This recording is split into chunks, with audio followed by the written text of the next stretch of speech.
Blackbeard profile. Blackbeard. For full of lead, you need to see this. If you don't see this, it's rough. For my Air begins, you need to search full of lead and everything else in your deck. You can't play less. For Lafitte, I don't know how people can play less. You need consistency, consistency, consistency. For .Q, I wish I could play less, but like this card, you really need to have it on 2. If you don't have it on 2, you might as well not have it, so you need to max out on it. It's monkey camera, it's fine. 2 Shiryu. I think there's supposed to be 3 on here, but somehow, I don't know what happened to my third one. This card's really good. It wins you Rayleigh matchup, it wins you a lot of matchups. It'll never die because it's 7k when it's on your opponent's turn.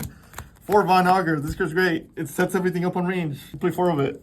For Kuzan, this card's broken. You draw 1 card. It's everything. 3 Jesus, it's not as needed as before. It'll get really big, but it's not good against every matchup because sometimes you're just fighting for your life. You can't afford to spend for not playing this really big guy.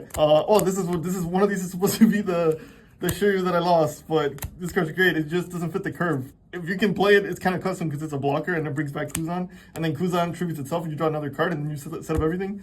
But yeah, it doesn't fit the curve, so it's supposed to be another Shiryu. But whatever, you can play 2 if you want. 1 Vasquez shot, just in case. 1 Karina Devon, just in case. You often just pitch it for counter or pitch it for stage or you pitch it for leader, but then sometimes you just bring it back with Kuzan, and then you make this a blocker to survive. But then if you can afford to not sack this on the backswing, you can kill them with it because you can make it double attack, or you can make it, if you have 1 life, you can make it banish to make the math easier. This card's great. 2 7 cost teach. This card's great. You want to play it on curve, clean up against aggro decks. It's really big against like tall decks. Like this card's really good. This card's your win con, 10 drop teach. I mean, everybody knows this is just the win con. You used to play 4, but now there's so many aggro matchups that like you can't afford to play 4, you just play 3. If you get to play this against Rayleigh, you probably already won. It's not great against Zoro because if you free block with this, they get to double attack. So that's why. And against Zoro, Black Vortex is great because it'll give you 4k counter and it'll negate their thing. And they can't swing again.